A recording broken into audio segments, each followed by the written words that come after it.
Right, so here's a picture, well, not a picture, but here's my wood burner.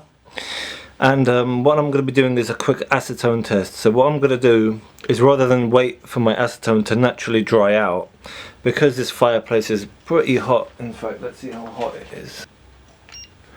And so that is 282 degrees. So I'm just going to leave stuff kind of maybe floating around this area in front of it. I don't want to get my camera too close either to damage it or anything, so I'm doing the zoom from further away. And I'll just see that a freshly acetoned item, I'll leave it in front of, like, I don't know, I'll probably chuck in some more wood, get up to 300, 350 degrees maybe, and we'll see if it splits or what happens to it, just out of interest. Alright, see you in a bit. I've got 309, 241 right on the front, 235, about 300 degrees. I'm probably going to chuck in some more wood. In fact, what I'm probably going to do now is I'm going to go out for a bit, let it get some ambient temperature, and or just get the, I've literally just put them down now, so I'll let them heat up naturally, then I'll slap the acetone on, and then I'll start the timer. So I've got my jar, I've got my acetone, I've got my pot, and then I'm just going to take them off, brush it on, and leave it basically. Then I'll probably chuck some more wood in. No gloves as usual. Pour it in there a bit. A bit more in there. See if it cracks. Alright, so that's the dude, which is a scan from the museum. Already looking pretty good. This is a logo from my TV logo. Right, that's done as well. So I'm just going to leave those there for now. Maybe crank up the... I'm going to switch to time lapse now, so I'm just going to switch the settings. I'm doing every 10 seconds, in case you're wondering, so it's going to be a very brief stopover, and yeah, from then on it's just going to be time lapse. Alright, see you guys in a sec.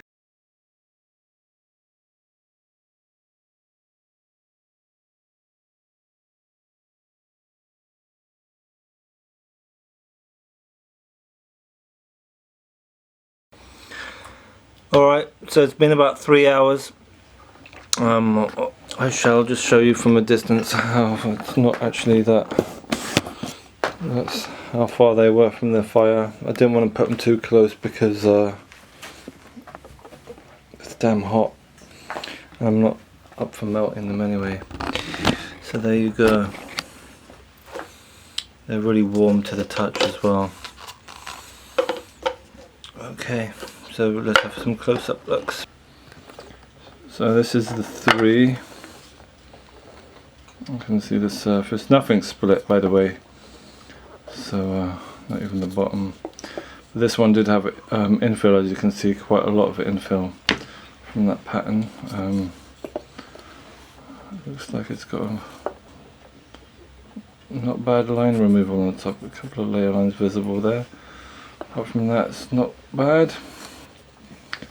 Anyway, as opposed to this one here, this one looks like it came out alright. So yeah, no splitting. Usual good quality after the acetone.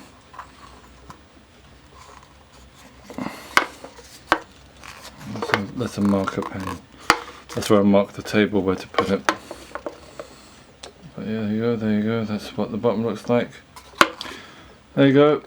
So yeah, basically yeah, no splitting. Heat doesn't really have that much of an effect. They're definitely cured, alright, because normally they're very rubbery. I could start sanding this already. So must be UV light then or something that does it, as opposed to just heat. Or I don't know, I've had some models split on me that haven't even been in the sun. So it could just be over acetoning. Yeah, so there you have it. And in fact, I'm just going to show you another print. Where is it? So that's this print here, and this print was directly above the fireplace here, which hits about 120 degrees. And as you can see, the bottom has bulged out, so it no longer lies flat as it should do. There you go. It's bulged out quite a bit. because all of this one's hollow as well, by the way, as opposed to this, which is, yeah, completely hollow. So yeah, that's what. So yeah, putting them in front of the heat doesn't really do much difference. If they're gonna split, they're gonna split. If they're not, they're not. I think too much acetone really is the problem, or bad layer lines. So this one's almost soft because it's so warm from the fire. But yeah, I don't know exactly what causes the splitting. Either way, I think it's either it's most probably over acetoning and bad layer lines. So make sure your Z screw's clean and you don't get weird off layers. But as you can see from the reflections, this one's pretty smooth. Alright, so I'm going to bed now, and I've decided to put these up on the shelf directly above the fire. Now let's see how hot that is.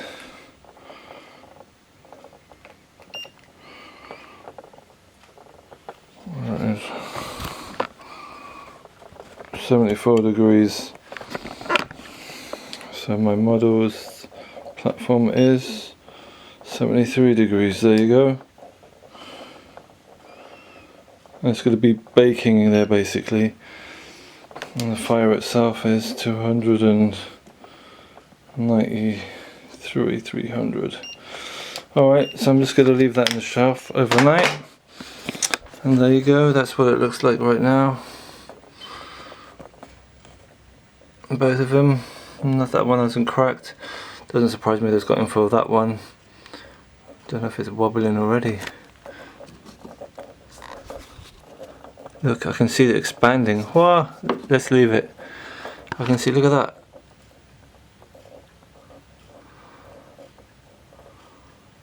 That was quick. Oh my god, look at that. Before your very eyes. It was flat just a second ago. So essentially what's happening now is that I'm focusing on his willy. I shouldn't be there, there you go. There you go, I'll focus on this part here. That's what's happening. The air inside it is expanding, and pretty much like the other model I showed you, it's just bubbling up. I wonder what happens if I just leave it. I guess that's the weakest part of the model. The rest of it will be alright. But there you go. That's what happens if you leave it baking in the heat. It's completely flat before.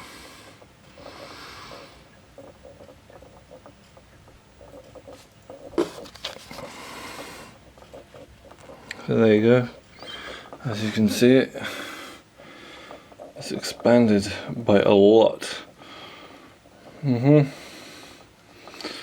So I can't really push it back in. I can push it back in, but the whole model's a bit squashy now. That's what 300 degrees, sitting it above 300 degrees does. Or whatever, and it's just for entertainment purposes, leave it there. And then I think it's just going to be screwed now. And this black one seems to be holding firm. Mind you, its base isn't strictly flat and it's got infill. So there you go. I guess as for acetone curing, putting it in front of a baking fire doesn't cause splits in my opinion, but it definitely does expand the hell out of it if it's hollow. There's not woody up there. I might leave it. In fact, I'm just going to leave it open. Oh, I don't know what I want it to melt actually. Whatever. See how far it goes up.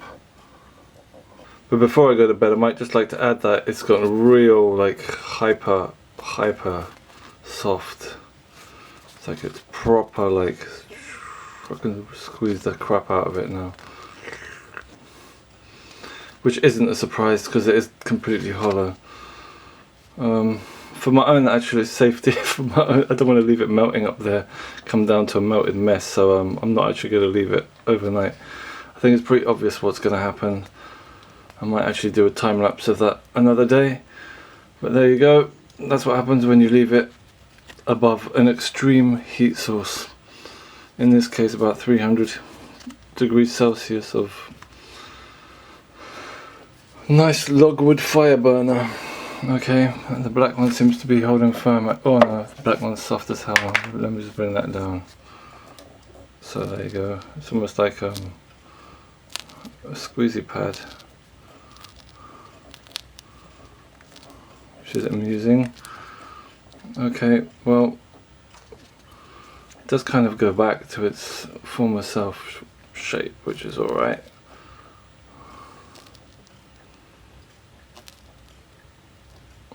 That one does have infill, but it is proper soft. Alright, so here are the items in the morning. As you can see, this one has completely returned back to its former self after all my jabbing and poking. I think it should be alright. I don't see any deformations on it, so it's purely temporary. As for this one, yeah, the bubble remains on the bottom. So, yeah. I guess if you put it on something when it's super hot and the outside's hot as well, it does that weird instant deformation. But one thing I think would be quite useful is that I'm actually about to print something like with a hand like that, with that I want to be able to remove the ball afterwards from. So what I might do is essentially do this heating up technique and then unfurl the fingers, put the ball in and let them return to normal and then harden again, and that way I can snap the fingers off afterwards and then have the ball kind of available as well. So that's actually got quite a lot of uses, that kind of super flexibility. This isn't flexible at all anymore. I can't do anything. It's completely returned to there's no deformation on the actual model, it's just on the bottom. So yeah, there you have it. Alright, so there you have it. Or you can have a little rocker. I guess you can make a little rocking kind of one of those punching bag things. Or just have a weird kind of, I guess it's almost balanced, this one. But yeah, alright, so there you go. You can have a rocker. Alright, see you later.